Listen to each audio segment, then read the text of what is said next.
Sip slow, sip slow, sip slow, sip slow, sip slow, sip slow.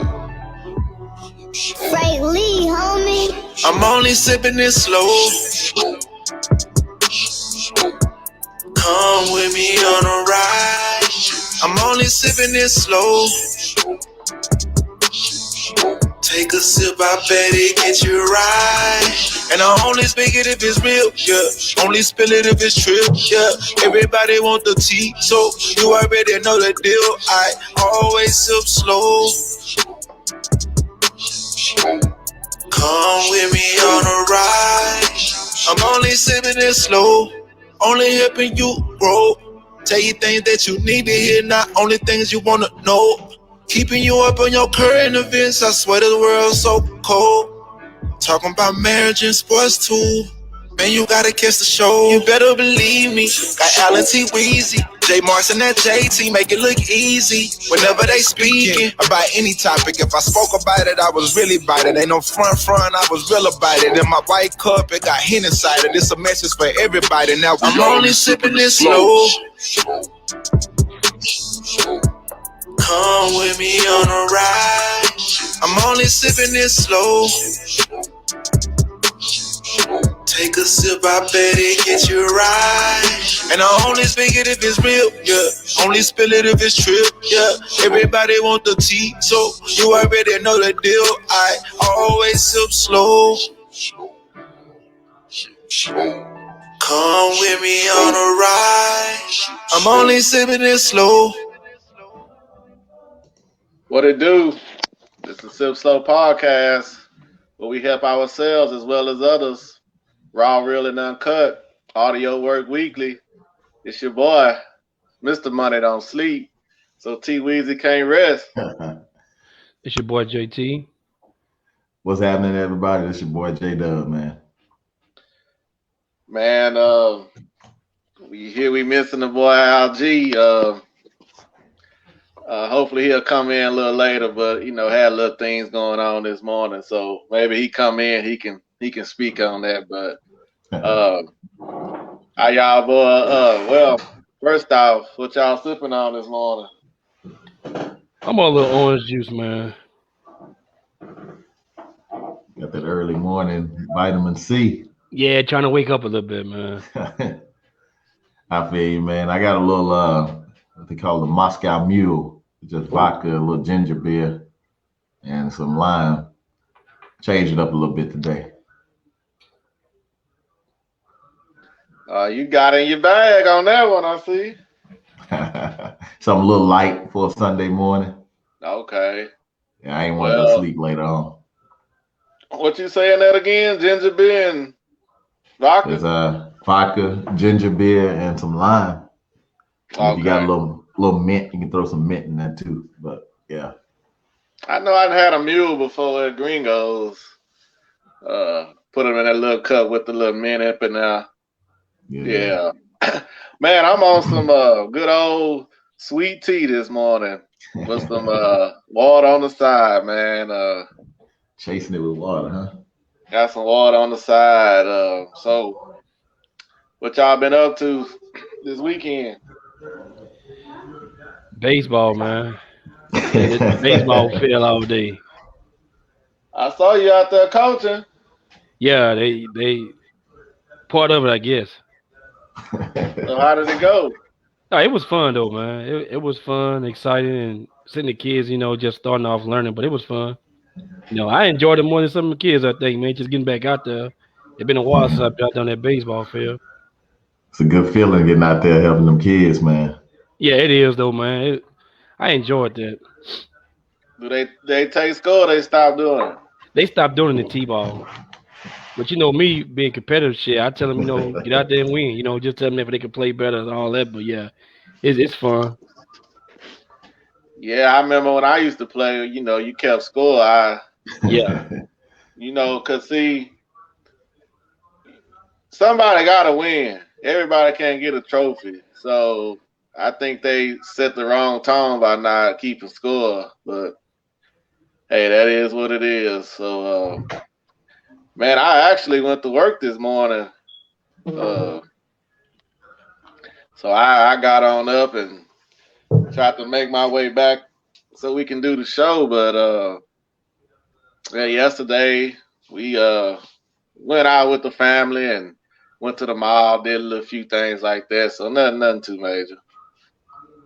That's what's up, man. Yeah. We had some plans yesterday. They changed a little bit. Actually, I wanted to, show my respect for TSU as we were gonna go up and try to slay Goliath, them big old boys in Michigan. But man, that ain't happened. But I had plans to go hang out with a couple of fellas and watch the game. It ended up changing, man. Some just told me just go ahead and take a little time with the boys. Because my daughter had gone out to Galveston. So man, we went crabbing yesterday. We went down to what is it? Just right before you go over the bridge, going to Galveston, off 45, man. We went out there and did some crabbing. No experience from anybody, and we had fun. We ended up catching one right before we left. We got a few bites though throughout the whole thing, but man, it's a patience thing with that. You got to wheel them suckers in slow because they let go, man. As soon as you get close to bringing them up to the water, but we had a lot of fun. Just hung out and kicked it. You a fisherman too? Man, hey, I don't have no problem casting. Catching is one thing, but I mean it's peaceful, it's enjoyable. I did get a chance to go deep sea fishing one time, and that kind of spoiled me, man. Because as soon as you drop line, them fish hit, boy, out there. But just fishing on a regular basis, no, ain't nothing. I like to get into it a little bit more, but just haven't. Man, I ain't never been fishing. It's nice, man. It's really peaceful though, man. I've been a couple times. It's really you enjoy it though. Once you go, you want to go back. It's just something I've been out there with that water and just out there, just peace of mind, man. It is peaceful, man. So that may be something y'all get some time, man. Maybe go do that too. Right. That Freeport or Surfside somewhere. Yeah. I don't know. Yeah. My father-in-law, he do a little fishing, so maybe one day we'll get out there, mess with him, just like always working. You know how that go. Yeah. But it's nice. It's nice though. I enjoyed it. For sure. Well, on today's show, we gonna have a special guest, Brandon Fisher from Father and Sons Mobile Detailing. We like to highlight black-owned business, young brother out here doing his thing. So we're gonna chop it up with him and just pick his mind and just have a dope conversation. All right. How you doing, Brandon? All right, man. What's up with it? How y'all doing? All right. What's up? Good. What's the deal, boy? Welcome. Well, I have been seeing you with your mobile detail shop. Well, mobile detailing. I guess maybe 3-4 years, a little longer. Yeah, 4 years now. And I've been seeing a steady progression from when you started to now. What you're doing. Let me add, the number one detailer in Fort Bend County, right or wrong? Correct. Number one. And you certified on that? Certified. So any of y'all out there in Fort Bend County, holla at Brandon. You can follow him on Instagram, Father and Sons Mobile Detailing. Facebook too? Yes, same Facebook. And so let me start off with, what gave you the idea to even start this type of a business? First, I work full time, so I'll be off spring break, Christmas break, so I get all them breaks like that. And then it kind of started just being at home with the kids.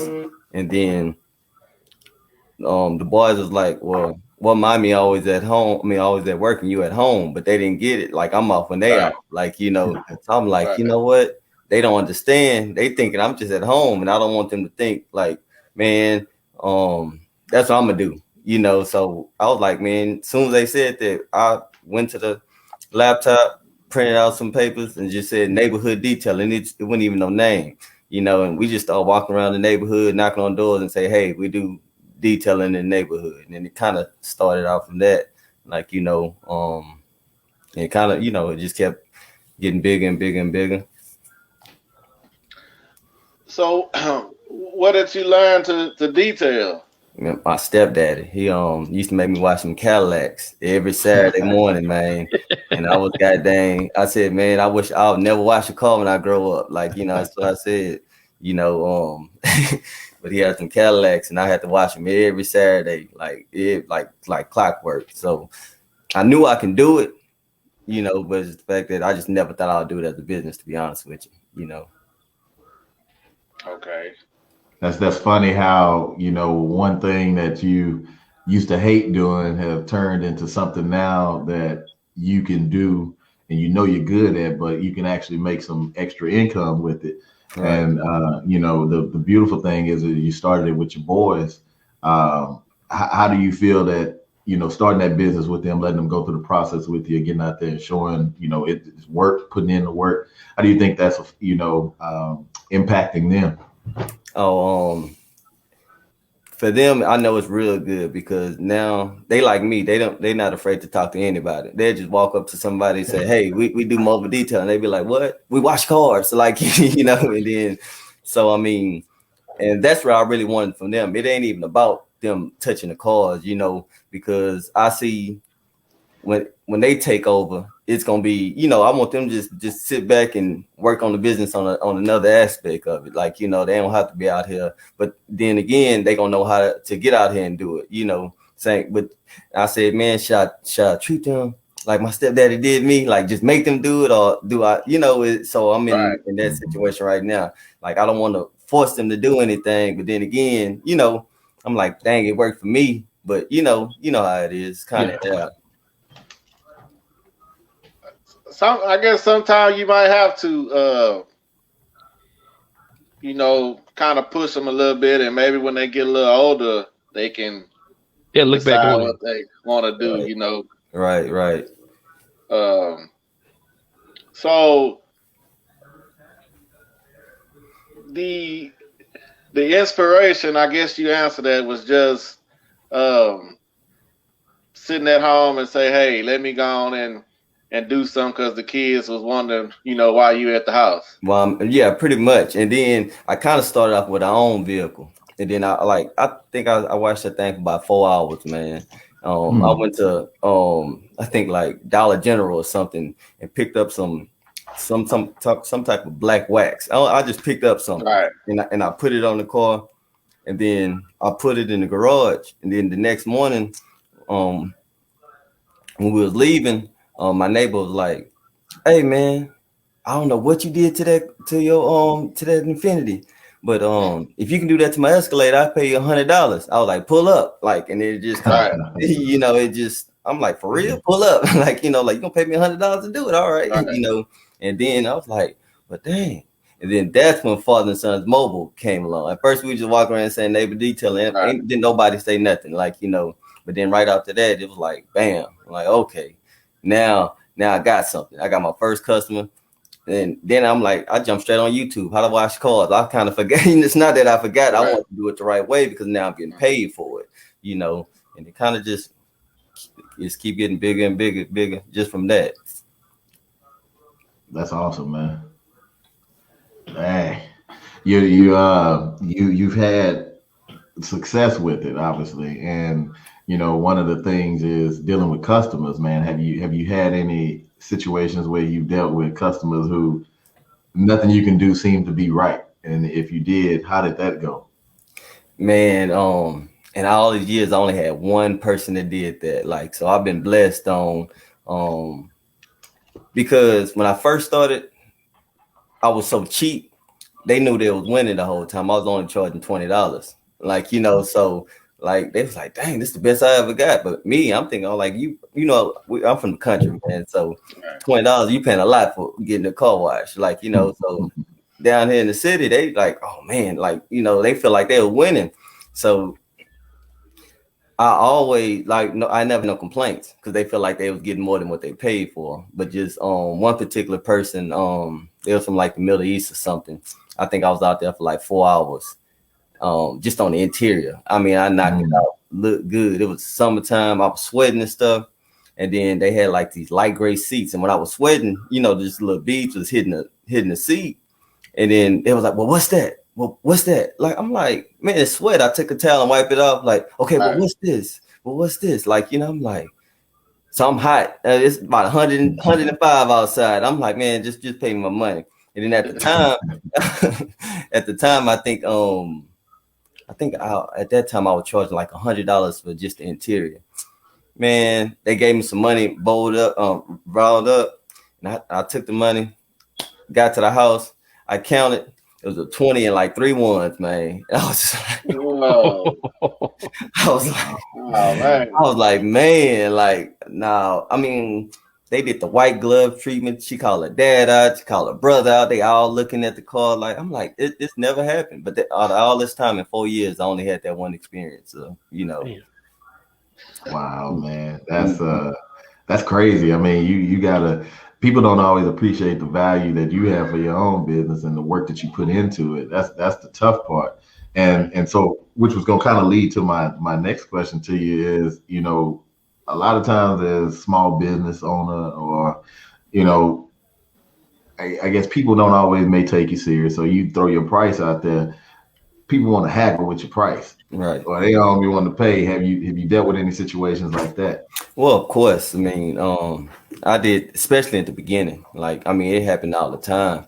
I mean, if I go back home, but I'll come back to Warden and somebody say my price, it'll be like, man, you crazy, man. You it's not the city. You ain't finna get that. But I mean, hey, I don't never ask nobody, hey, Thomas, you want to get your truck washed? I'm not gonna ask you that. But if you come ask me, hey man, I'm just tell you a price. And the crazy thing about it is it'd be less than half than what I charge in Houston. Like, you know what I'm saying? Like, just because I'm like, man, I ain't gonna charge nobody back home, like, what it, because I mean, but I'm like, okay, they don't respect it though, but I can be down here and tell somebody 1,200 and they be like, okay, when can you book me? Like, so, and I'm telling you 100, 200 back home for the same service, and oh no, man, I can go to such and such. Like, I'm not gonna, I'm not gonna do all that, Right. So, you say you work this kind of your side hustle, right? Yes, it's a side hustle. So, do you plan on making it something you do full time one day, or? I think about it all the time just because of the money that I can make. I understand, but I think the passion is more. It's like therapy for me. So that's my getaway, And I think if I make that my full time, I wouldn't like it no more, So it's an easy escape because I'm always. It take me a minimum, even if I do this call once every 2 weeks, it's gonna take me 2 hours.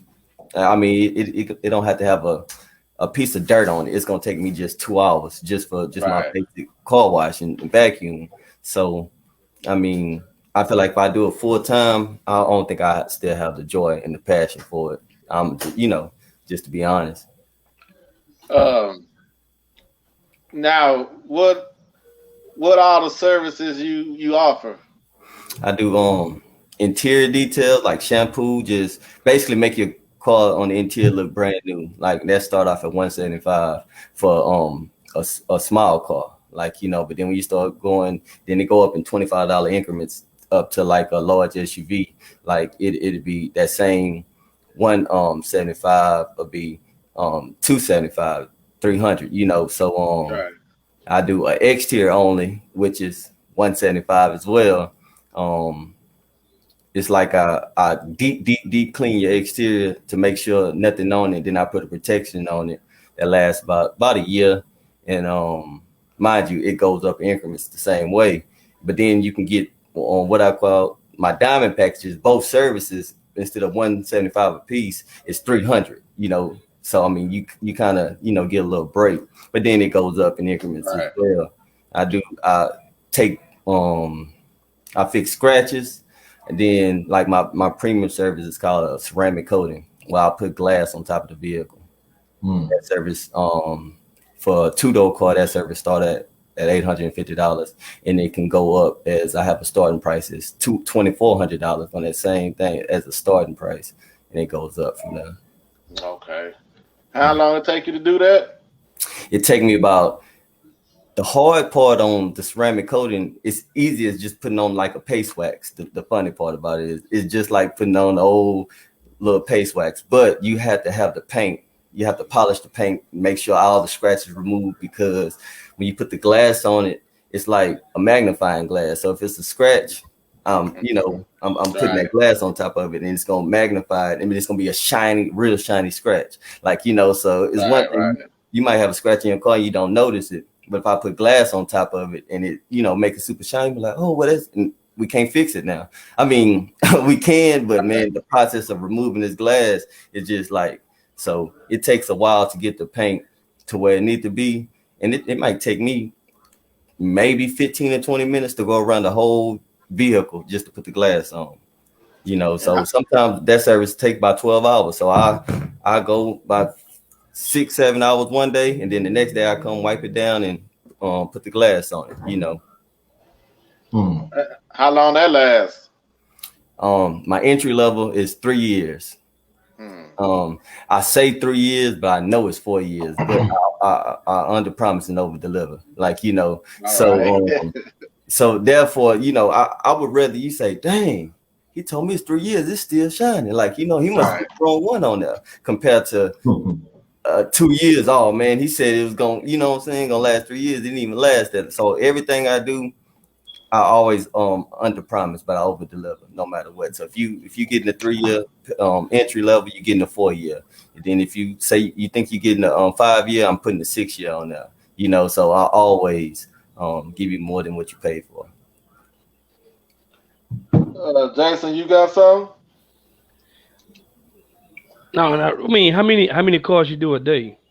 I used to, when I first started, when I was $20, $30 a car, I try to do like 4 or 5 a day, but now I kind of got it set up as a system, man. I feel like if I can make $1,500 a weekend, I'm good. You know what I'm saying? I work full time, so I put like this. So this is just on car washes. If I do Saturday morning at 8, $300 detail, then I set my next one up around like 12 or 1 to make sure I have enough time. And then I do another one, that's $600 right there. And these cars now if it's an SUV, it's $400, or $500 for that same service. So I try to do 2 on Saturday and 2 on Sunday, and I'm kind of set. And then during the week, Monday through Friday, especially now that it's getting dark at 7, I can do my basic car wash, what I call my maintenance plan on everybody that I've been doing. And that's start at like at $125 for just a basic car wash and vacuum. Same thing, y'all can go to Blue Wave for $5 and get out yourself. But I made my name to that's what they want. You know what I'm saying? It's more than just about the car wash, because I sold myself. So like I say, it's father and son's mobile detailing, but then I came up with the character, the Glouse Boss. So people pay for the Glouse Boss. It's like a luxury. It's like a Louis Vuitton. Oh, I want the Glouse Boss touch. It ain't just a car wash to them. You know what I'm saying? So I kind of created the character. I'm gonna tell you, man. You did that. First off, Doug, put sons on that scroll on the bottom. My bad. Yeah, man, you did that black Dodge Dually. Was that last week? Yeah, that was last week. Man, shit, you had my wife talking about look up the price on that Dually. I want you to go get one of them. I said, yeah, you had that mug gloss, man. Yeah. So I want to ask you, I see that, like I say, from the beginning, I saw you, now I see what you're doing now. What's the prices car you didn't clean, and did it have you nervous? Because you're dealing with some high dollar stuff I see you messing with. It's funny that Yeah, I didn't touch some cars that's man like that I don't post like but I got one guy, he has $7 million worth of cars in one garage, right? And Right. they're not brand new cars. These like 60 and they in the 70s or whatever like that, but they like Some Mustangs. classics. Yeah, some classics. So I mean, when I'm saying and he send these cars all over the world, like you know what I'm saying, it put them in all type of car shows. So of course when stuff like that you hear, the wife would be like, "Hey man, I'll have to shake your hand. You're not afraid to touch these cars." And me, my first thing is, you got insurance on them, right? And well, yeah. Well, why I'm scared? So we gonna file a claim like that. Then they like, I like this dude. Like you know what I'm saying? Like you know, when most people they afraid to touch. You know what I'm saying? Like they show that they fear. Yeah, I'm afraid too, but I can't never let I mean, hey, it's not that I'm really cocky, but the gloss boss as the character has to, has to, hey, you got insurance on it, right? Like, so they're like, oh, yeah, you're right. So, well, and then I was like, hey, my insurance can't cover these. You know this, right? Like, and I just say, funny things like that. They know what they have, so it's like, like, man, hey, I can deal with this guy right here. Like, But you're being real with him. Yeah. Right. I mean, because I can't afford it. So it's straight up, man. You got to, something $1 million car, and I don't like, well, who can afford it? I mean, I can't say who can, I need some insurance that the CDL drivers have, you know what I'm saying? Like some loan insurance like that, but I mean, that's far and few between. So, I mean, but it's all good though. Yeah, but it is something that I was afraid, but I never let them see it. Man, what do you enjoy most about what you do? I mean, obviously you have your full-time day-to-day, but to get up still on the weekends and sacrifice that time to go and go out there and get it. What do you enjoy most about it? It's therapy. Like, that's I can get away. It's like we on this podcast now, y'all getaway time. Y'all spouses know, hey, just leave me alone just for a little bit. Like just time frame, y'all can enjoy doing what you want to do. And then watching doing detailing is instant gratification. Like soon as you done, somebody gonna tell you, oh my gosh, it never looked this good. So it's like that feeling, it's like a high over and over again. As soon as I finish this, babe, come look at this. They call it neighbors, everybody come walking around. It's like, yeah, like so it's instant gratification, like no lie. Awesome, man. So go ahead, Doug. My bad. No. I was just like, you didn't sit up there and left your stamp when you done left them people. That's what you want to do. Mm-hmm. Awesome. So, is there any advice you can give someone that would like to start their own business? To they might be thinking about doing something and just haven't done it yet. Yeah, Nike been telling us for years, just do it, like for real. Right. We think that we need this and we need that, but you don't just do anything. Like you're gonna be bad at whatever you do when you first start anyway, but you have to do it to learn the right ways and the right steps. You know what I'm saying? So I tell anybody, just do it, man. Like I talk to people all the time, all over the United States. People call me and I kind of mentor and coach people. Oh, I need to this. I need to buy this. I need to get this polish. I was like, no, you don't, man. I started off with a $4 thing of wax, like so you don't all you need is a bucket, some you can use dishwashing liquid to start, like just a bucket of soap and some towels, like and it's gonna go from there, so with that and any other thing anybody want to do, just do it, like stop waiting. Like Nike been telling us for years, just do it. For sure. I see you got on that hoodie. You sell merchandise or? No, man. But this is from one of my homeboys up in, dang, he's up north somewhere. But I met him playing Call of Duty years ago. Like he was, and then we became friends on Facebook. And then he sell like T-shirts and stuff. And I'm like, man, I share everybody's stuff. I don't care, But then he was like, hey, B, man, I'm thinking about doing mobile detailing. And I was like, hey, cool. Now we talking. And so what happened was, like, I said, man, if you listen to my plan, I guarantee it's gonna work. Like, and and I know, you know, I can think I know what I'm doing, but if I really don't know what I'm doing if I can't tell somebody else what to do and they be successful. And he did it, and like overnight, like I started off at $20. He started off at my prices right now, boom, and he's already just taking off, like, you know. And then he got a little cocky, like, hey, I didn't have this, you know what I'm saying? So you actually gotta, you got somebody that actually know what they're doing and telling you. So your confidence coming from me, I had to build my confidence, like, you know. So now he took off and he was like, man, B, man, I appreciate you, man. Let me send you some stuff, man. Like, you know, and I was like, man, you be creative. Like, you know, I said, man, I call myself the gloss boss. And then another thing I like to say is, what's the name of this? What's this shirt say? I don't sell dope, I sell soap. You know what I'm saying? Right. Like, so yeah, I got a shirt that say, I don't sell dope, I sell soap. And he made, I'm like, yeah, that's nice. Like, you know, and it is what it is. You know.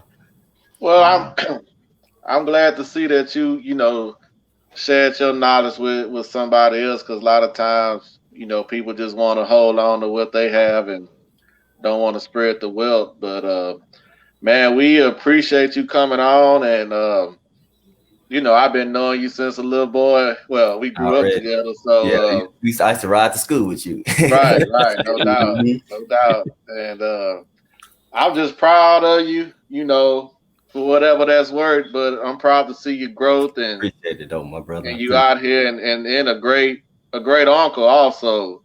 Yeah, thank you, man. When you don't have to be. So we just want to highlight you and your business, and wish you much more success in the future. I appreciate it, man, for real. And let them know where they can find you at again. It's at Father and Sons Mobile Detailing.com. I think it's Father and Sons Mobile Detailing Houston.com. That's what it is. Okay. And Instagram, Facebook. Yeah, same thing. Father and Sons Mobile, same thing. Okay. So yeah, we appreciate it, man. And like I say again, wish you much success, and thank you for coming on. That. Yeah, thank y'all for having me, man. For real. Congratulations, and keep it up, man. Keep it up, yeah. All right, thanks. All right. Man, dope interview.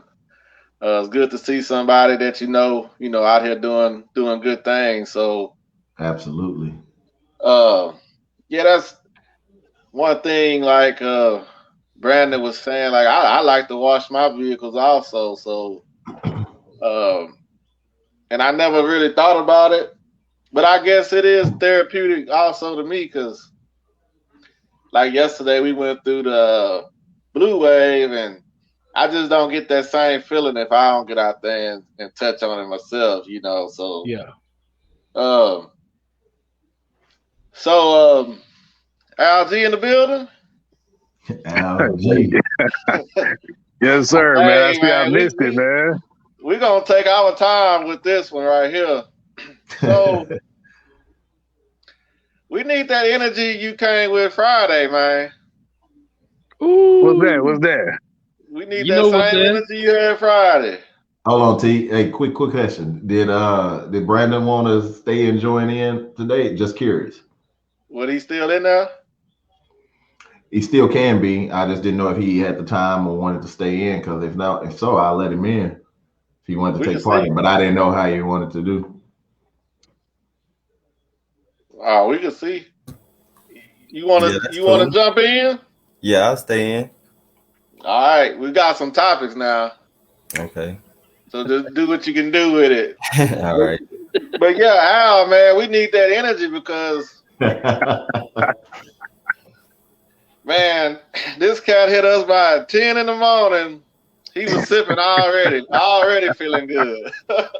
Talking shit too. Talking cash. On a Friday morning. Yeah, man. So I took off work, you know. Sometimes you gotta have a little day for yourself, man. And long story short, wife got the son, and let me kind of do me, and y'all saw the result. Man, then you about 70 hit me at the IPA place with the beers, and I was like, man, you might need a Uber to get back home. No, I was good, man. I hit a couple of spots. I ended up going to City Center, so I was out there I think when I hit you, I think I just left Yard House. But man, it was live out there, so I had a great time, man. I wish you fellas was there to, join me, but I drink enough for all of us. You got that free game? Free game. Oh, first thing hit my mind. Oh, okay.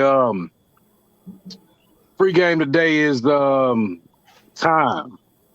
We all seem to just take it for granted, but time is something that needs to be looked at as important because it's something you can never get back or replace.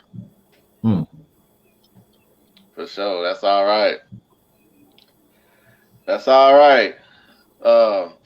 You are listening to the Sip Slow podcast. So Al, man, how you feel about a woman approaching you? Woman approaching let's throw that to Brandon. He the guest. Let's throw it to you. Oh, I mean, I don't feel no type of way about it, man. I mean, it happened a couple of times, so it's, so I mean, I don't feel no type of way about it. It is kind of like, but god dang, like what she want, what she heard, but down in the city, I'm thinking it's a setup. So hey, you know what I'm saying? Explain on that. You think it's a setup? What do you mean? And we from the country, so they think we bumpkins, So hey, well, this guy, he look nice, he whatever, they might try to set you up, just and I hear it happen all the time. Like, as far as in guys just get chicks, walk up on them, and then right. It happens on Facebook. A girl with a pretty picture, half naked, and you she's seen your friend request and you accept it. Like, why? You don't know this girl. Like, that's like somebody approaching you. Like, have you ever had a girl, not to say, not putting them on the pedestal, but have you ever had somebody in real life like that walk up on you? Like, it's something, but then they get you and they send you Bitcoin or something like, I'm tired of them motherfuckers there. Man. They been Instagram be a nice chick. I'm like, okay. Yeah. I click Bitcoin and all that, man. Come on. It's a setup. Same thing. So imagine that in real life. You know what I'm saying? At least on the internet, you can get away with it. Block and shoot. You get you in real life. You done, yeah. It's your life for your money. It's something like, so I do be a little wary of it, but it happens. For sure. Yeah. Man, he brought a whole different side of it on. I never would have thought about that, but that's a great point, man, because, usually, like you say, there's nothing wrong with it, but a lot of women, they not going to be the one to make that approach. You know what I mean?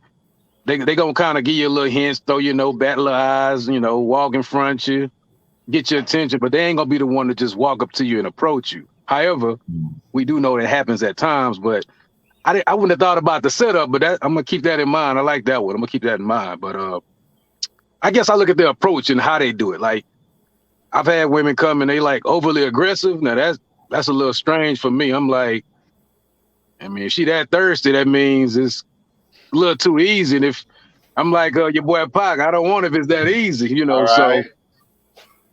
So for me, I'd rather be the approacher, but if she gonna come at me and it's kind of like kind of subtle way where we're able to talk, she kind of tell me she interested and blase, and I take over the conversation, that's cool. But if she just come at me like I done been to some hoods, man, and they straight come up to me, what's happening, little daddy? And I'm like, wait, hold up, wait, whoa, wait a minute. First of all, now we ain't gonna kick it off like that. Ain't no little daddies here. Let's start off there. Second of all, you're in my personal space, man. I don't like people all up on me when you're talking to me. I don't know you like that. So yeah. So I'm gonna let somebody else dive in because I'm still trying to catch up on this Merlot, if you will. Man, I don't see nothing wrong with it. Yeah. To me, besides what B said about it could be a setup, which that is true. And like Al say, that little daddy and all that, hey, man, you might hit me with the poppy, ain't nothing wrong with that. You feel me? So, right. But to me, when the woman approach you, that's half the battle I already won. And for me, I ain't really that approaching person, So if you already showing the interest and I like what I see, well, just like in baseball, ninth inning and you trying to win the game, man, I'm the closer. I'm gonna close it down as long as I know what I'm All working right, with. So that's how I see it. come on. Mo, Yeah, you got something? ain't no wrong with it, man. To me, I feel like they come to you, you must be doing. They you got their attention or something. So I'm cool with it. And like T said, if they could call me Poppy, I'm happy. I might even bite into it though. Now you call me Daddy if I feel old. Shit, I got three boys to call me Daddy. So shit. So with that, like you say on the night, shit, I'm trying to bunt, man. Get somebody to come in. I'm gonna squeeze it in, but to me, it's that thrill though, man. When they come to you, so it's all funny games, but yeah, I don't, shit. Some still come up to me now, though, man, but I ain't none of that. Oh, But Yeah, man, I feel you on that. I think I don't think there's nothing wrong with a woman approaching a man. It shows a lot about that woman. They may know what they want. They may know what they aggressive, which is fine, because you think about it, we do the same thing. If it's what we want, we gonna figure out a way to go get it. But I don't look at it as she is weakness in a woman. I think she just know what she wants and she know how to go after it. So maybe the product, obviously, which would be one of us, if they came after us, is what they want. And shoot, if she like it, I love it. right. Right. hey, let me throw this out here to y'all. So we talking about these women coming up on you.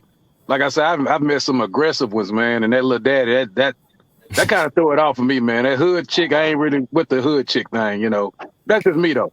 So anyway, getting back to my point, have you guys ever had them approach you to the sense where they just walk straight up to you and grab your piece? I haven't. I thought it was only in the movies, man, but I haven't.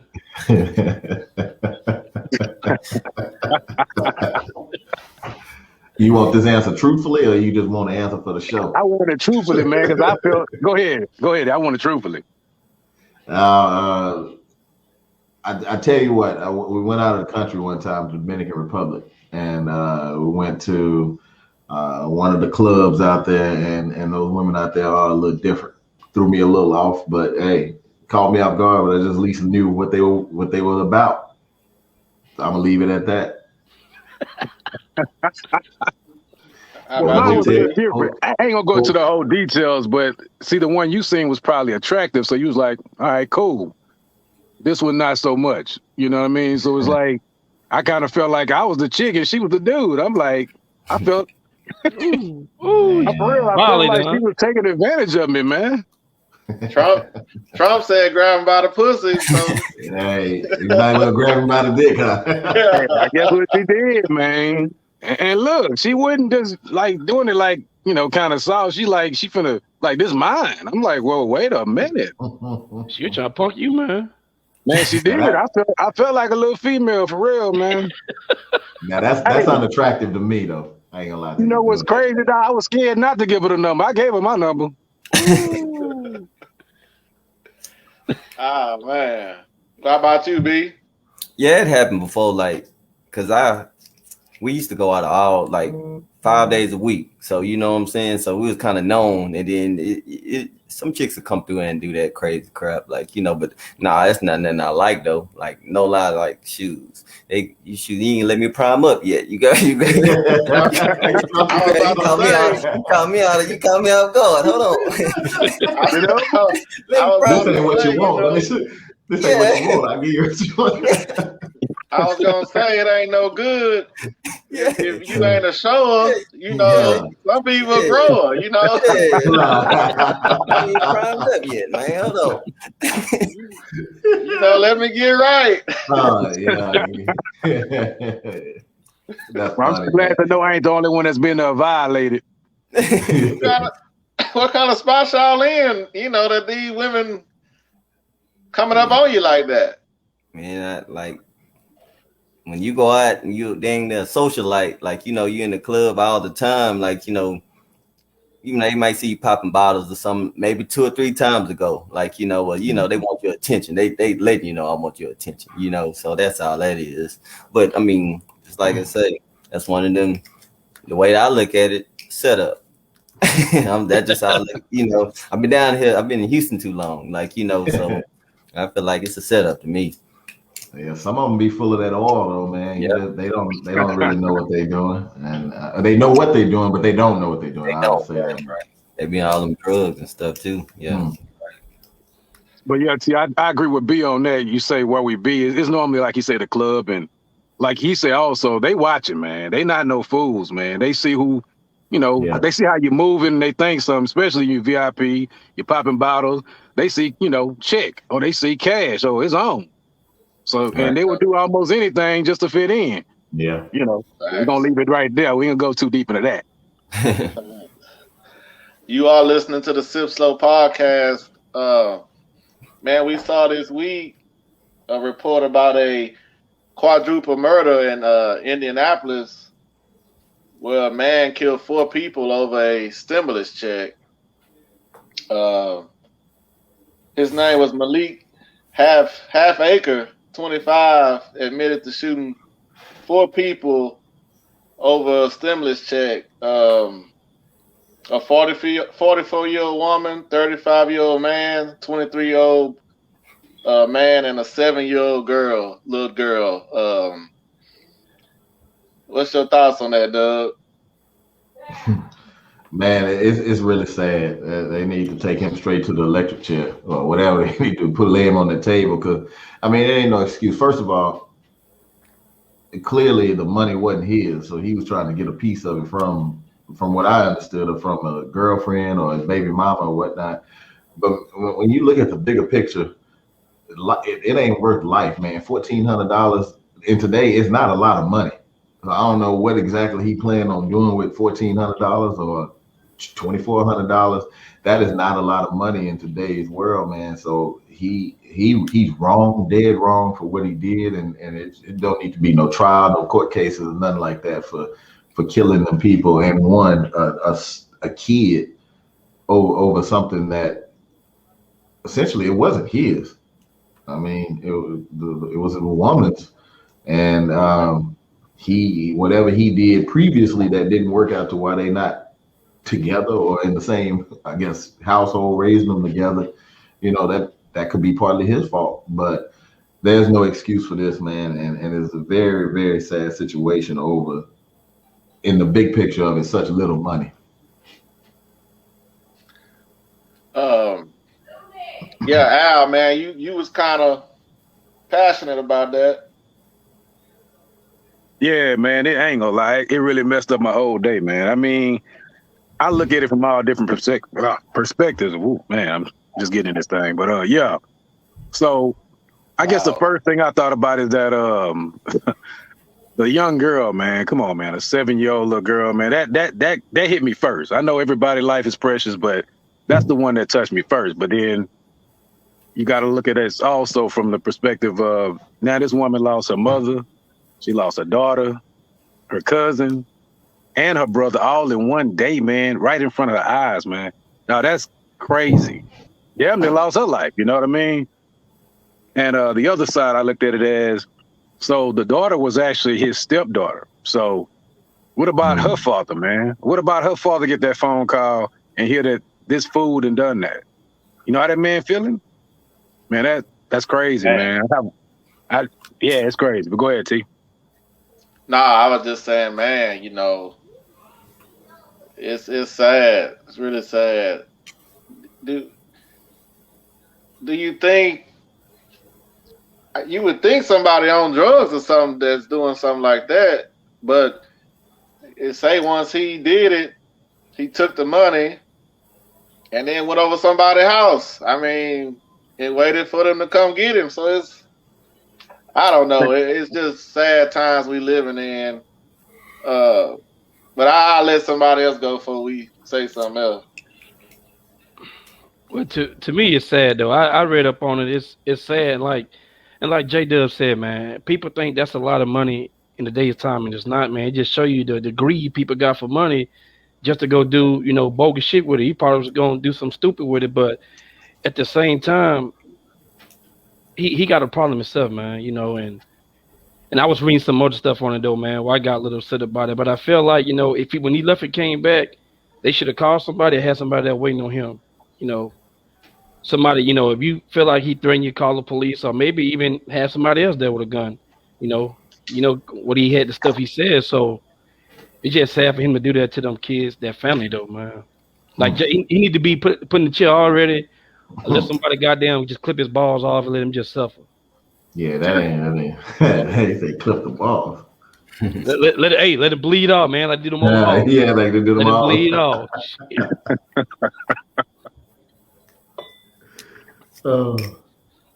B. I mean, it's crazy. That's all I can say. I mean, I heard that wasn't his first time doing nothing like that to her, though. I mean, that was the first time he killed everybody, but that was the first time he shot at it and stuff. Like, so I mean, they knew what they were dealing with too.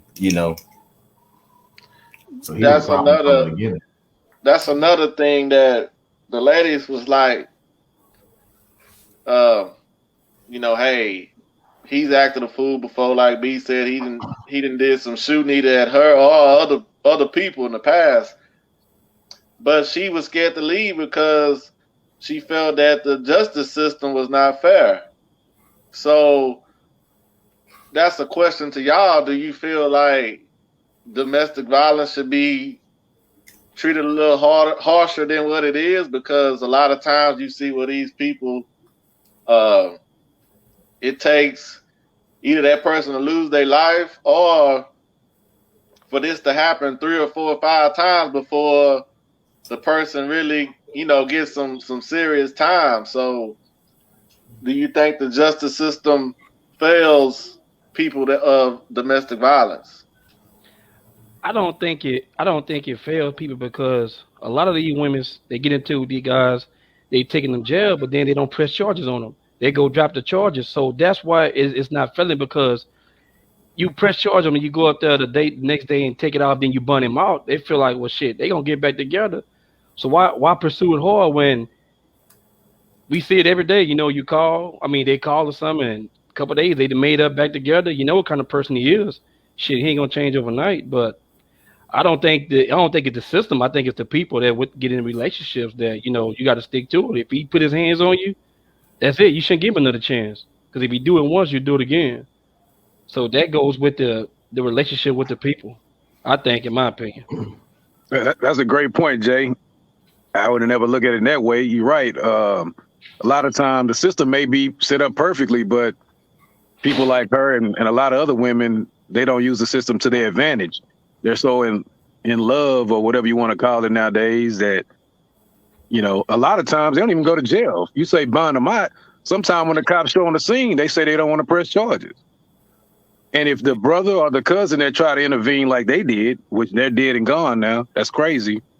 A lot of time, the woman get upset with her brother and her cousin for trying to help her.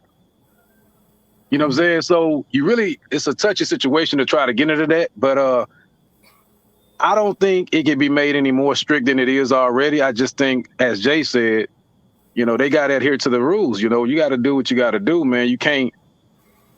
My main thing is this: when a person tell you something, man, listen to them. If this man has been trying to tell you what he can and will do, don't take it for granted, man. This man had it already set in his mind what he was going to do. And he knew he going to have to have a gun because he know about the brother, the cousin. He knew who already was there. So right, yeah, he was cocked and loaded. He went and got his stuff and he came back and did what he felt like he needed to do. But just listen to people, man, when they tell you something, because it's real out here, man.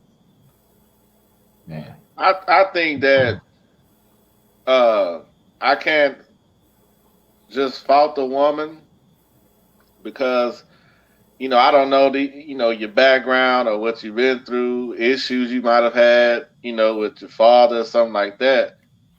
But I would say that if that happens, it shouldn't be no, do you want to press charges? It should just be automatically that if they see evidence that you did it, is no letting the woman say, well, nah, don't do it or don't take him. Just gonna take him to jail. That's a good point. That's a great point. Yeah, I'm not sure how much the justice system has failed from domestic violence standpoint, like what Mo was talking about, is because of that the reneging on what has happened and has been blatant. Because I mean, obviously, fear is one thing. You just don't know how you're gonna react when a situation arises, and you know, women end up being on the short end of the stick most of the times when it comes to that. Because they're so afraid of that man, and it's sad. But I think the justice system can as well, like you say, step in if they know all the evidence is there, it's proven, and that this is it's going to happen again. It's not a matter of it happened now. It's going to happen again. They should step in, and it's almost like, shoot, if you see a child got bruises and stuff on them, they don't waste no time and try to take that child out of the home. I mean, it should be kind of close to the same thing with if it's identifiable, this dude done beat you or whatnot, you can tell if somebody's lying or not when they questioning them.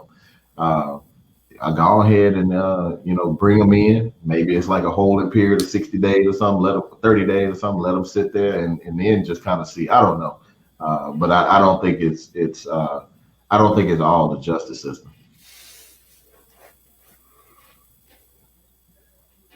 So, B, any thoughts? It's kind of hard. I mean, it's like I say, you never know, because on the flip side of that, what if the woman like do stuff to herself, and then so I think I don't know. It's kind of hard because, say for instance, say you one of y'all spouses just get mad one day out of the blue and just hit her head on something and say you came and beat her, and you don't know really what's going on, but she kind of knew what she was dealing with, so she kept going back to that over and over and over again. A lot of times we like to say, well, yeah, she a woman, but she steady making that decision, and not only her decision, it cost her whole family life, a daughter that wasn't his, her brothers, because of her decisions to keep going back. I used to always tell my sister, I'm gonna fight for you one time, you go back, that's it. You know what I'm saying? I mean, because you choosing that. So it can just be fighting right now, but but next time I feel like he got the best of me, so I ain't fighting him. I'm gonna shoot him now, and your brother gone, because you just want to keep going back. So now, so it's kind of her fault, That's a great point, man. Mm-hmm. Wow. Oh man, you are listening to the Sipso podcast. Man, this week audio came out with Kirk Franklin cussing out his son. You got that, Doug? Yeah, let me go ahead and work with it here a little bit. See what we can do.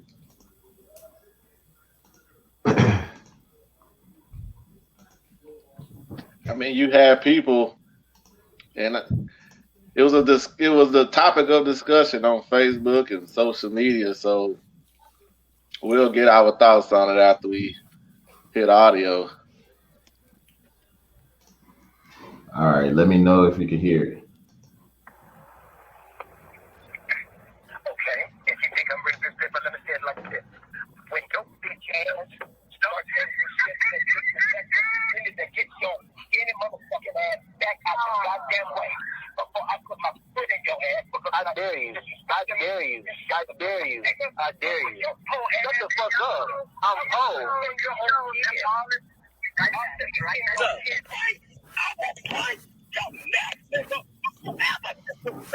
I did it.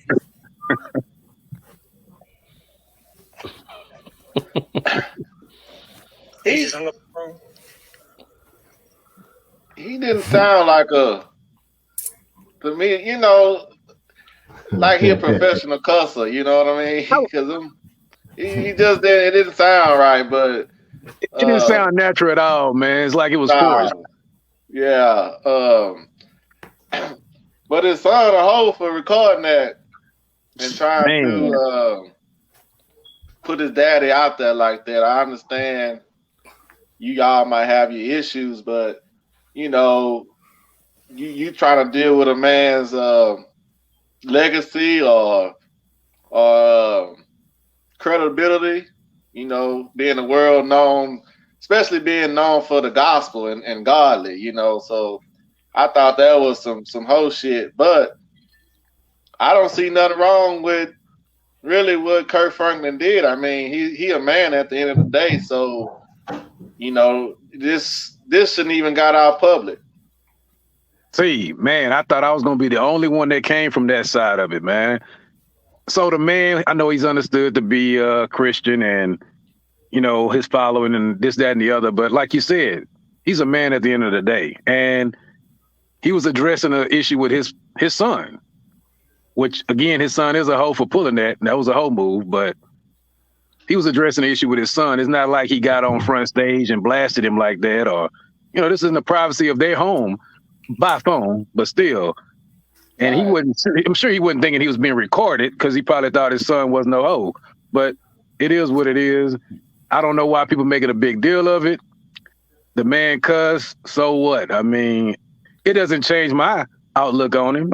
He looked the same to me. I don't see it no different. So anybody that's blowing it out of proportion, that's their opinion. But I felt he did what he wanted. I thought he did what he needed to do, and he probably should break his son's neck for real if he see him. That's just my opinion.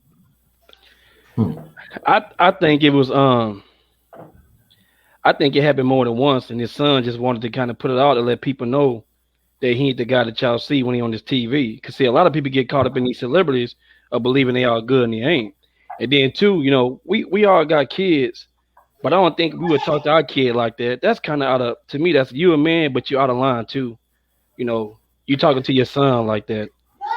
Because okay, y'all saying this. Okay, if my dad came to me, talk to me like that, we gonna fight. So that's disrespectful. So you got to talk to a person with respect, man. No matter who it is, child or not. That's respect, man. You know, that's his dad, but you crossing the line. You know, that's just like any one of y'all. Y'all not gonna let y'all dad or whoever cuss y'all out on the phone, man. I mean, just being real. I mean, it's a line there. So in that thing, the way I look at it, he just did that to put him on blast that this guy ain't the guy y'all people hype on and say he goody good. Well, we all mans, but I'm gonna send and talk to my son first. I'm not finna get on there and be bashing like that. I don't think his son did nothing that disrespectful to be talked to like that. You know, that's the way I look at it. But I ain't really no Kirk Franklin friend anyway. You know, I don't really get caught up in that stuff anyway. Just the point, you know, he could have sat and had a normal conversation with his boy. That would have been something easy to do. Unless his son know he was gonna come at him like that. Well, I think one of the, I mean, I didn't know like what it stemmed from, but you know, if the son disrespected him prior to or what, I don't know. If the son was just trying to get some money, I do think he's wrong for opening up and leaving that conversation out there. But yeah, I mean, I'm saved, but I ain't all the way there saved yet. I think Steve Harvey said it first to everybody. So we just don't know what triggered Kirk's buttons that day. He may have been having a bad day. He may have been going through something. I don't know. But he went ahead and dug in, whether he had it scripted or not, and he dug in on his boy. But disrespect, whether it's from the son or disrespect from Kirk Franklin, I mean, that ain't necessary. If you can't talk to a man to man and be respectful about it, especially if it's not anything that, you know, they done offended touched your family or did something, you know, personally like that to you.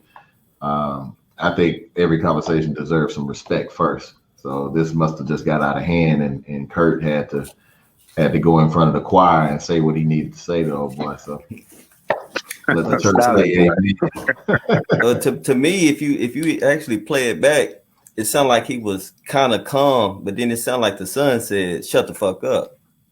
And then if you listen to it again, it sounded like his son like, "Shut the fuck up." And then he was like, then that's when he went 100%. Don't you ever disrespect me. Like if you just, from what I was just listening to, like he was talking, he was kind of in the background.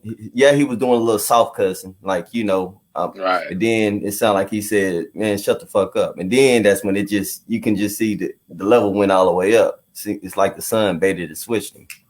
But I mean, hey, I ain't never look at nobody in the church like they holier than thou anyway. So yeah, I mean, it is what it is.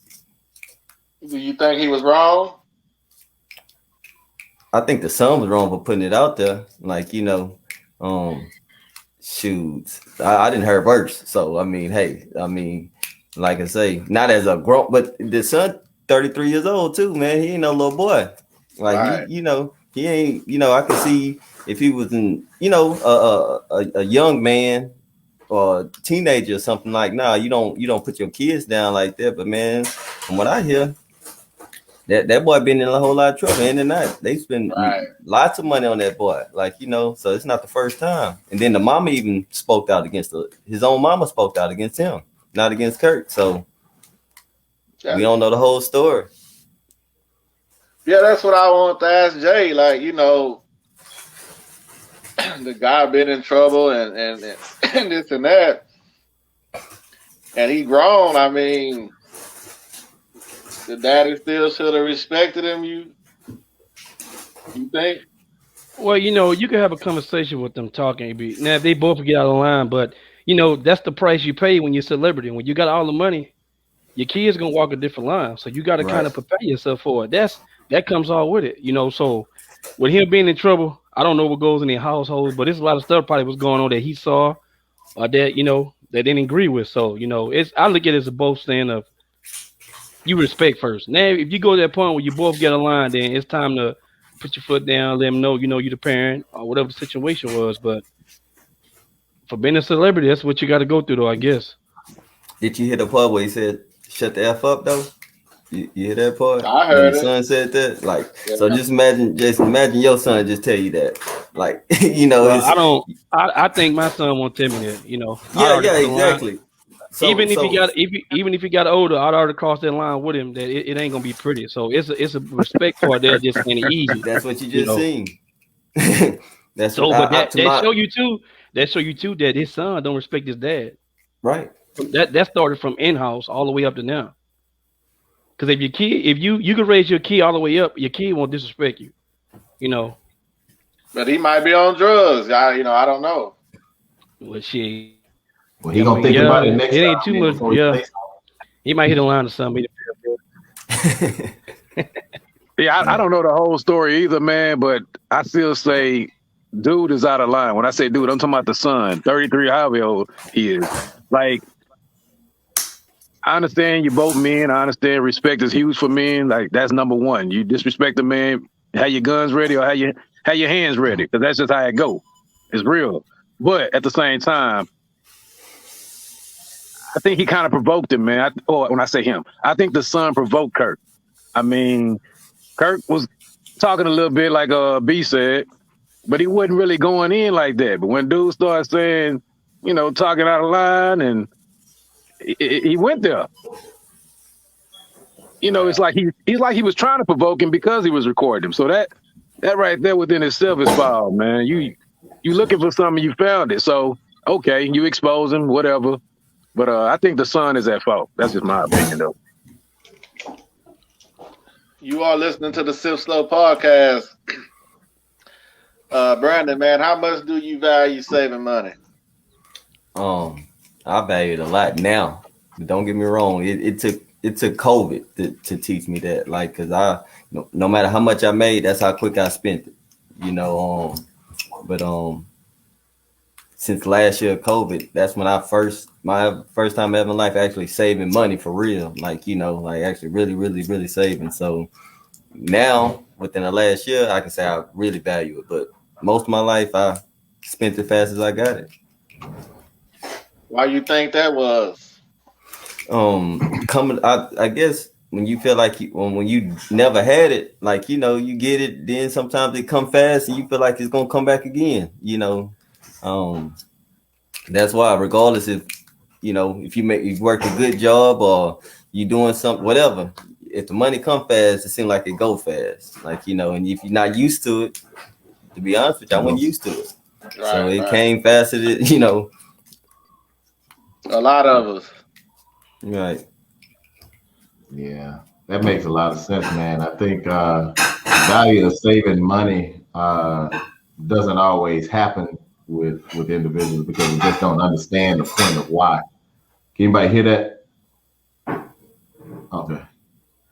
Anybody in the background got stuff moving around or something? Oh, Stacy. No, No, just mute your mic, B. Okay. Yeah, it's all good. But no, it's because it's misunderstood and it's not. No, you don't really be taught a lot of times. Growing up, I wasn't taught a whole lot of why you need to save money. But what it does bring is, you're gonna have emergency situations that come up. That's a reason for it to be important. You want to make big purchases at a period in time. That's a reason. Everybody got kids. Eventually, college is gonna come around, or whatever their plans are after high school. That's a reason to save money. But for the most of all, you work hard one way or another to get whatever you got. And I'm like B, you fast as you get it, you spend it. And I was like that as well until I started to look at like, man, I want to have something after. I don't want to just live in this weekend because I made $500-600 extra.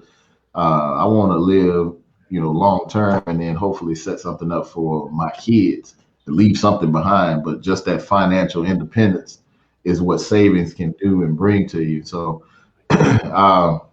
it's important. I hope. If I'm not where I want to be, I'm not going to lie to you and say that I am, but I'm not where I want to be. But I would hope that individuals will take time and just be like, you know what, if I'd have made an extra $200-300 this week, let me put 150 of it away. You just start off small if need be. My family is important, being able to help others if I can. These are all things that savings can do to you, really the financial independence. And that's what we all want. I can understand in situations where, if you're not making enough, it is hard to save and, do what's best for you. But at the same time, keep in the back of your mind, though, I need to start building something. If nothing else, put you away like an emergency fund of $1,000 if you can do so. Like I think Thomas, you said one time about the Dave Ramsey, and the rest of you on here, you may have, known about it as well. But try to put you some type of a emergency stash away that is an emergency stash, not one you can just go to and pull to go. I need to go get some, some more clothes or some more, anything like that. Make it really for an emergency situation. At least start there. Well, I'm like y'all, man. We, a lot of times you spending it when you get it, and things of that nature, but saving is important, very important, really. I was an owner operator, had my own 18-wheeler and, made a lot of money, but it's a lot of expenses that come along with that also. And man, if you don't start off with, trying to separate your household money from your business money, a lot of times it causes problems when you mix the two up together like that. And then sometimes you get to living above your means because you like, well, man, I done made this money. I should be riding this kind of way. I should wear this type of clothes or jewelry. And before you know it, you're not saving nothing. And then if something goes wrong, you don't have nothing to back yourself up with. So saving is very important, like I said. And, I could do a lot better. Like you say, sometimes if you're not making enough money, you can't save. But when you get older, you should start doing better. When you was a child, you thought as a child, but when you're adult, you do adult things. So that's how I see it. If you can try to live without going over your means. I mean, we all want to have some nice things here and there, but if we can't afford it, save your money till you can get it, or just don't worry about it. I know that's hard, but let me get back full circle. So I stopped being an owner operator because, man, I wasn't putting money in no Social Security, no 401k. And I'm like, well, what I'm gonna do when I get 50, 60, 70 years old. So I think a lot of us don't think in the future. You know, we living right now for the moment. That's why saving is very important, so that you can have something in the future. So now, you know, I got my 401k. You can't just touch it. Money building up, and then you try to save at home and live a certain way, which I'm still working on that. But yeah, saving is very important. You know, I agree with all y'all because that's really the truth. You know, I preach that here. You know, about savings. I even tell my boys that at a young age, you know, you save, but like to really be honest, you know, a lot of people talked about this COVID, but for me, I say some pretty good change since this COVID came, man. It really taught me a whole lesson to kind of it see me down a little bit. So, you know, with that, I say it was a blessing in disguise, man, because I got more humble with it, man. So I got to save and kind of looked at, you know, act more on my age. I got out that old crazy stuff, man. You know, like you say, going out, just doing this, doing that. So it sit me down where I kind of got more level headed and you know got myself back together and just you know save and you know here and there and take care of more business. But I value that a lot, though. I tell them that, you know, it's very important to save to put back because you're always gonna have to deal with hard times and rainy days, and it's part of life. So yeah, that's when you know I admit to doing it. You know, I might go out and blow doing some crazy shit that I shouldn't be doing, even though I know it. But that's something I got to work on too. You know, work in progress for me. But other than that, though, yeah, that's it's very important. Facts. Yeah, that's y'all guys all made some great points, man. I was more like you, B. You know, I ain't come from money, you know what I'm saying? So when I got a whole little money, you couldn't tell me nothing, right? So it wasn't like I was trying to cap, but I wanted to do the things I saw guys that was more fortunate than me do. So I wanted to turn up. I wanted to pop bottles in. It wasn't nothing to spend 2-3 grand in one night. You know, I don't know what that even looked like now, but that's how I did it. You know what I'm saying? So you go to all these different clubs and dropping money, and I don't know what's going on with that audio. Somebody audio tripping, but anyway. So I would, you know, I would open tabs, man, and I'm feeling myself. People I don't even know, man. Just hey, man, I got a tab open. Just you know, get what you want. You know, just crazy stuff. But it really took my wife to kind of, you know, put me back, bring me back down to earth. You know, in other words, like, hey, you need to start saving.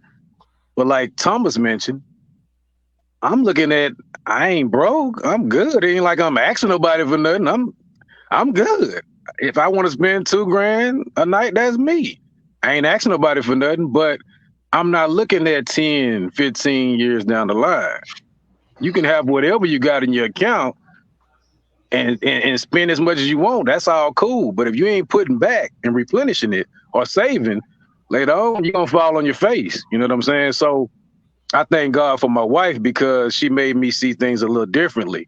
I looked at it as, let me just go say how I talked. I thought broke niggas had to worry about that.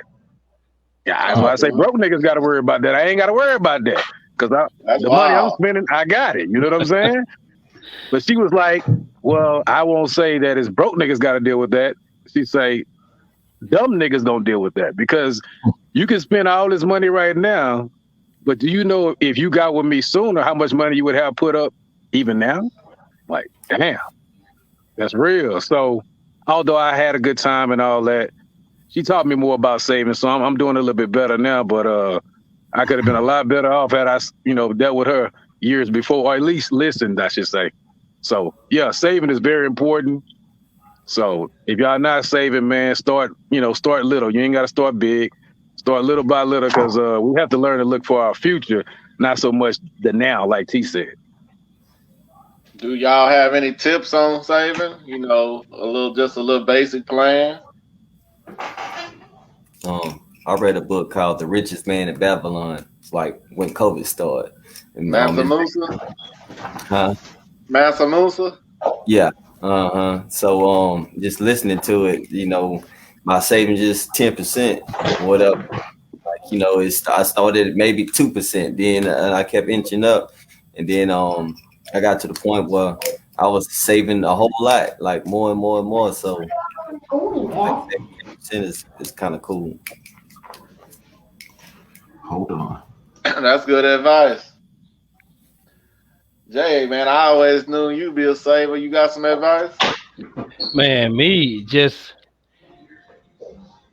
I'm like B. I put back pretty good, man, and put it back in like I don't have it. That's the way I do it. I just Any certain percentage or? well, me, I not really. Well, yeah, I got older. I put back 100 each time I get paid. That's what I put up.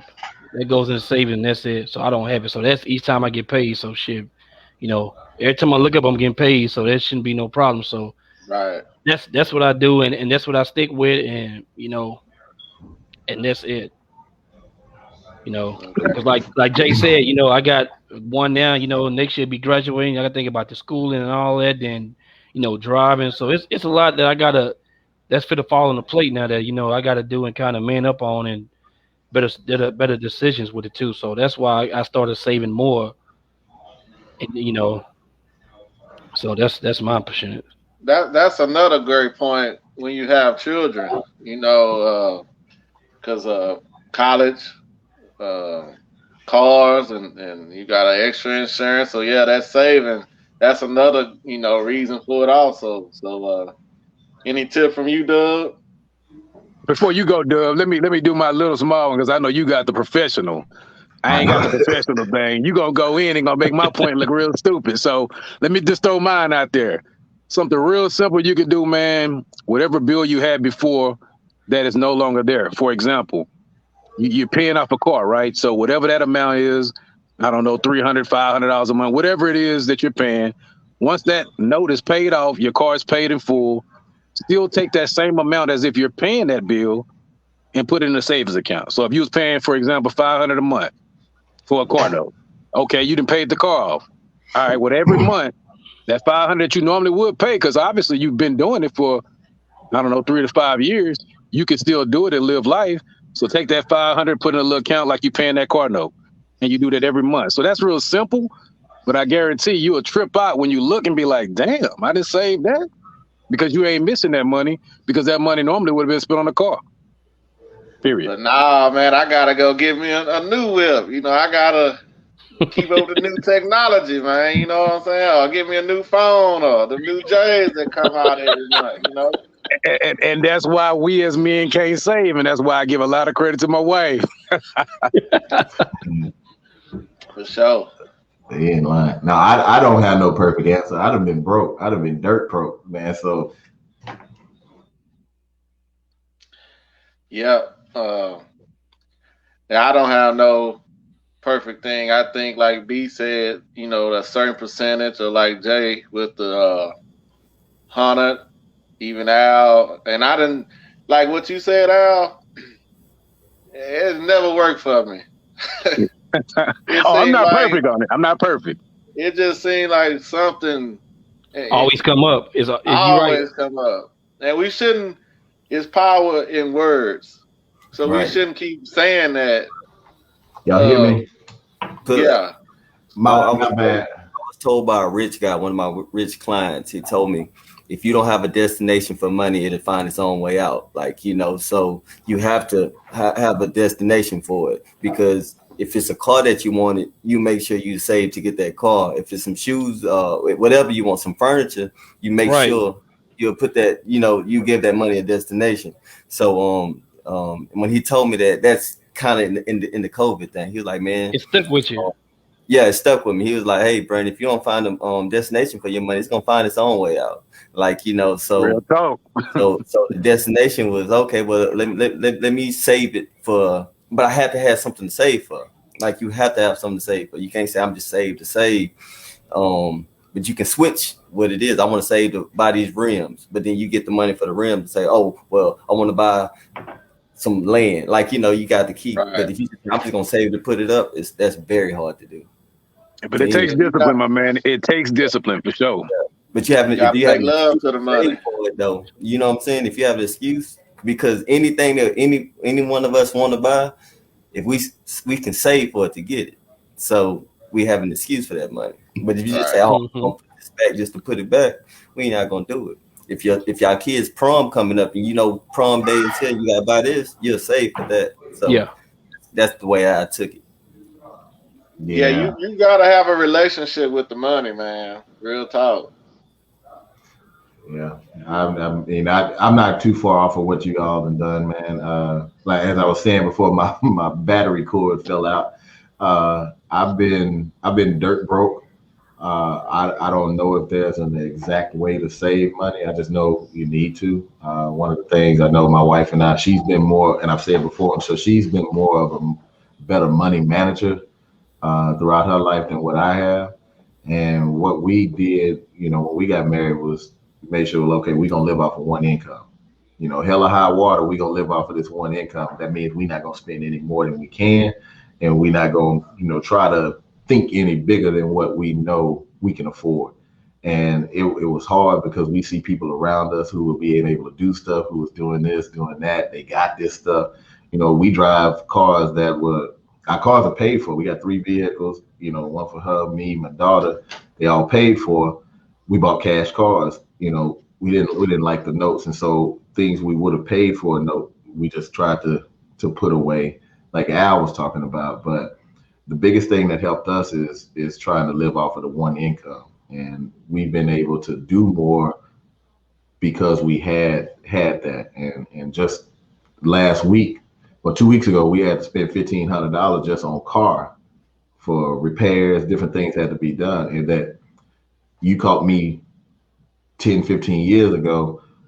Me personally, I wouldn't have been able to just take care of it like that, because I would have been trying to figure out like how I'm gonna get this money, who I'm gonna ask for help.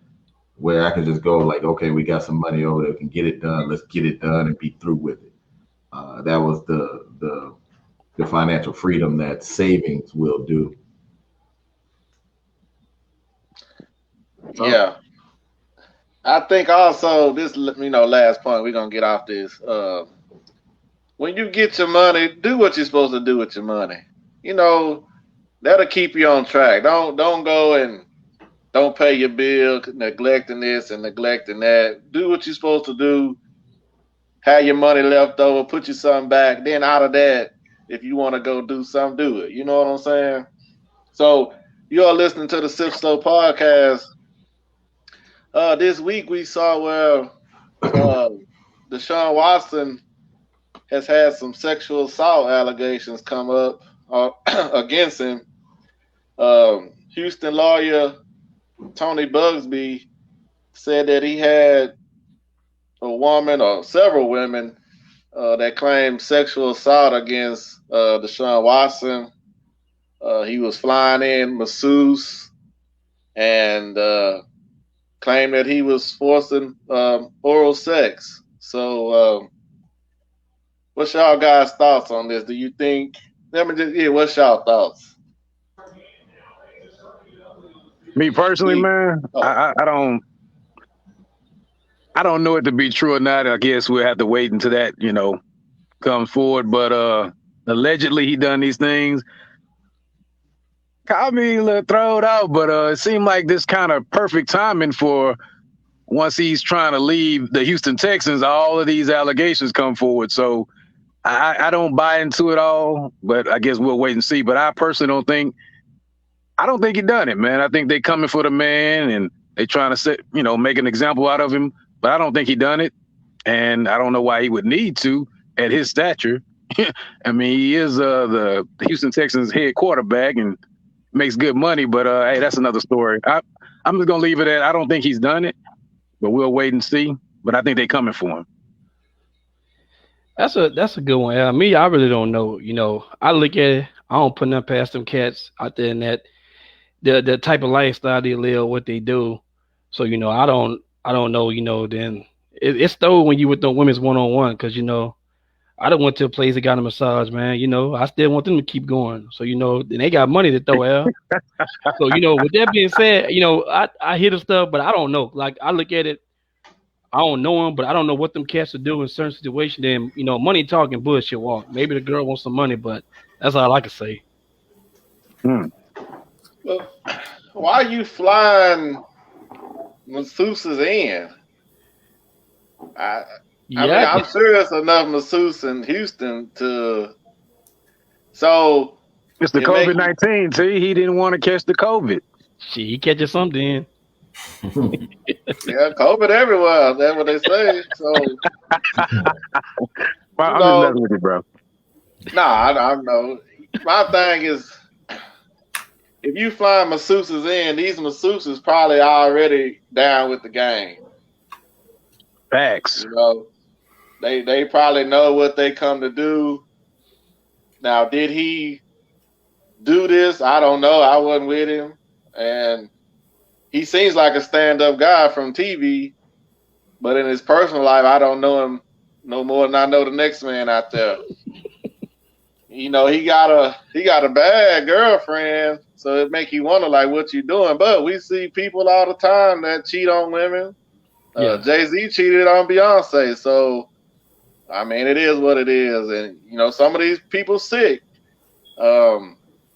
But like you say, I do feel like it's kind of suspect with him wanting to leave the Texans, just like when Antonio Brown quit on the Raiders. Then all of a sudden, Yeah.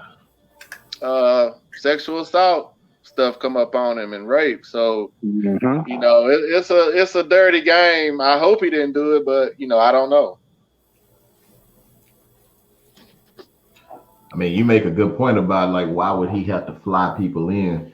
Because if he flew him in, he done had a long-term relationship with them at some. I mean, not like dating, but this didn't happen before. So like, why now? And I only thought was that this was just because he was trying to get out, and Texans had granted him that contract last year. They just want to tarnish him so no team would want him, and then now he's pigeonholed. And then you go out and get Tyrod Taylor and pay him $12 million for 1 year. I don't expect somebody to be paid that much money to sit on the bench. So I don't know if they're trying to. I don't know what's going on, but it's too fishy for me. You know, Busby has been known that he's been neighbors with the McNairs. So, of course, the owner of the team going to protect his interests, which is his team and his reputation. So if this dude who is a black man now wants out, then they going to try to do anything to tarnish his name, which is very unfortunate. But it's too much all at one time. Like my whole question with all this stuff every time is like, why now?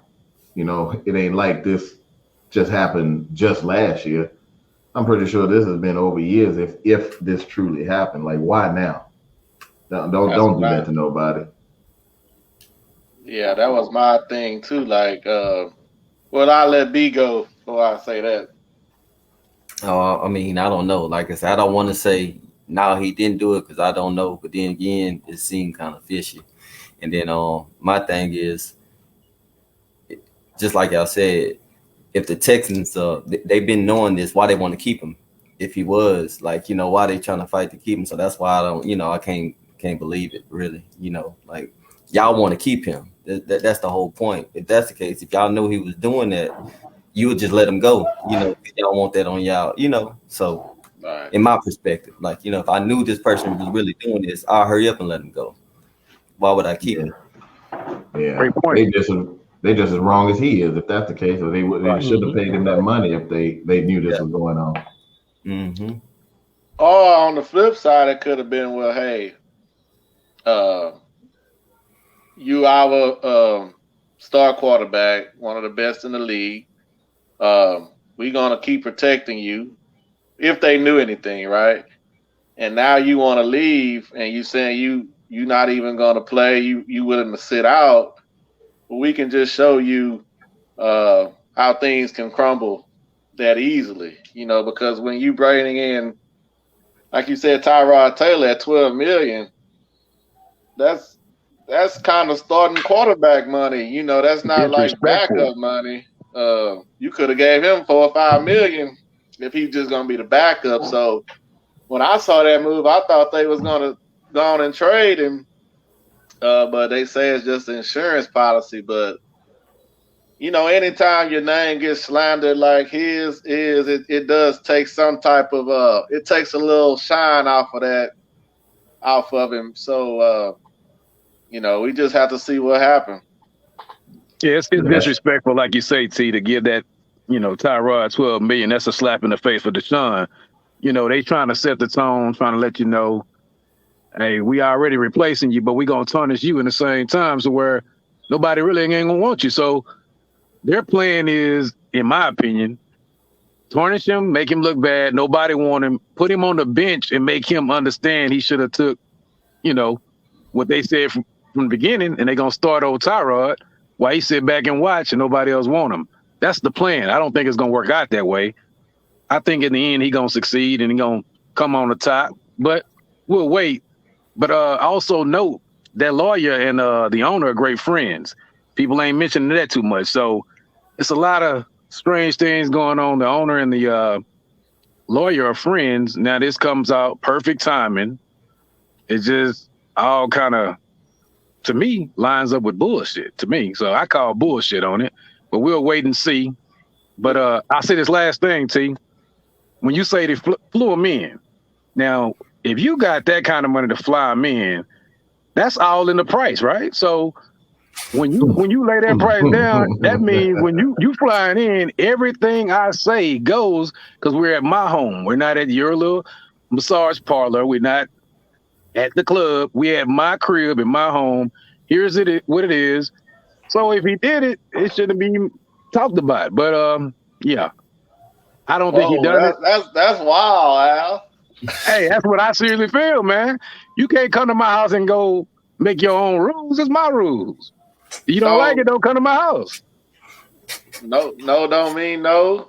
Well, that's what I'm saying. That's gonna be before you get here. Ain't no such thing as no. So my thing is this. Well, hey, I'm not touching that These one. are the thoughts of Al. Not necessarily a podcast. That's LG right there. I ain't touching that one. But my thing is this. I think it was at a hotel, apparently, where they came and did the massages at. And they say he forced them to top him off to do this. And my thing is this. Explain to me, how can you force somebody to give oral sex? Explain that to me. So that's my thing. I'm like, okay, if you at a hotel, if you can go ahead. Yeah. I'll go. You grab the back of that neck. I was trying to see which one of y'all done it before, because I don't know how to force nobody to have oral sex. Oh, well, listen. They say that blue dolphin. Blue dolphin deal. Calls him do a lot. But anyway, I don't understand how, if you at a hotel, which is a public place, and you're probably in a private room, even if he was trying to force you and you didn't want to do it, if you screamed, I'm sure somebody would hear you. So there's ways, like we were talking about earlier with the domestic violence. If a woman goes back to the situation of what's going on, I mean, she's just as much liable to it as that dude who's doing it to him. The woman could have done something. She could have said something, screamed, hollered, ran. I mean, he naked. I doubt he finna just hop up and go run around naked trying to chase her just to give him some head. She could have ran out. So I think these people knew what they were doing. And they knew what was involved with it. And I'm not sure that he would be the first athlete that probably get them private type massages like that and whatever else goes along with it. Do you think we coming from a male chauvinist point of view? I mean, somebody saying that you come to the house, you gonna do whatever I say, but hold on. Let me clarify that. The house and let me clarify that. Because you pay for it, right? As long as you paying for it up front, whatever services that I ask you for at that time, and we agree on it, that's what it is. So I'm not saying after you get to my crib, that's what it is. Before we even put you on the plane, because I ain't wasting my time putting you on the plane. We understand, hey, this is what it is. You cool with it? Okay, you cool with it. Here's the money. Here's the flight. Here's your itinerary. I'll see you then. That's it. So that's any business proposition. I don't care where you go. You put everything on the table up front. Once you agree, there's no turning back. I don't know about that. They can't fly the gloves boss out for for $5,000. They gonna get nah. I don't know about all that. But I mean, hey, you can't. I know I'm performing the service. I'm supposed to come wash your car. I ain't gonna, I ain't coming to it. Whatever I'm saying, the gloss boss. If he tell you that up front that you gonna have to bend over and touch them toes, you gonna say, "Nah, I can't come," right? Ooh, time out. What a whistle. That's a tag. It ain't none of that. Come watch cars. Yeah, I mean, without us being in the room or hearing that conversation, man, we just don't know, but yeah. I mean, but you see it all the time, link in the bio, and they, from what my understanding is, that means, hey, this is my price. It's 5,000, 10,000. When you fly me out, there's no discussion on, hey, what is this for? It's like what's understood but hey, that just from what I hear, what they say it is. Like anytime you see the links in the bios, that's what it means. Yes. Yeah, we'll leave that alone. I'm gonna leave it alone. But in all seriousness, I'm just gonna say this, and we're gonna leave it at this. Whatever happened or didn't happen, we'll find out later. But the only question is, why did it come out at this particular time? That's all I'm saying. Yeah, it's suspect. So you are listening to the Sip Slow podcast, man. We didn't came to that point. Jay, man, what you learned today? Man, I learned from free game, man. Time is important. B, man, I don't know if you familiar with this, but it's whatever you learned today on the show. I'm not going to what's his name house if he called me out for no service. I know that. Yeah, no doubt. Yeah. No doubt. You want it all.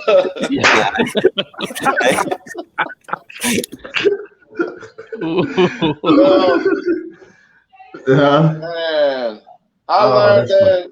I'll say something a little more serious this time. I know it'll be funny, but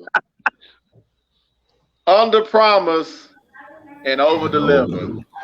Now that could go in a lot of different directions, but we're gonna under promise and over deliver. Can't go wrong doing it that way. No. I learned don't fall for the Bitcoin. No. For sure. Man, I'm trying to come with something serious, man. Hold on. Yeah, you feeling good, man. Yeah, do you think you feeling good right now? So I learned basically what B said, but I'm gonna put it a different way.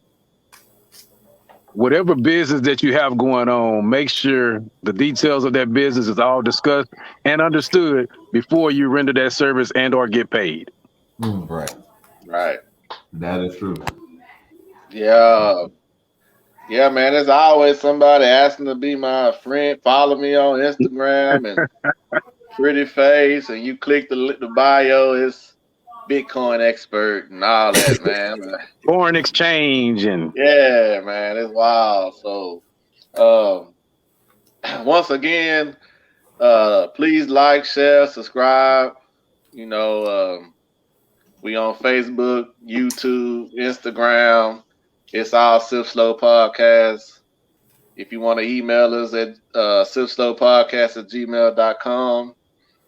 Once again, we thank Brandon Fisher for coming on and the great interview, and also sticking around and freestyling. He didn't know the topics we had, and he just came off the dome. So we appreciate it. We enjoyed hanging out. One more time, let them know, where they can reach you at and even see some of your work. All right, man. I appreciate y'all for having me, though. And then y'all can reach me at Father and Sons Mobile Detailing.com. I think that's what it is. But if you type it in anywhere around here in Google, Father and Sons Mobile Detailing Houston, it'll pop up because it's, like I said, it's number one.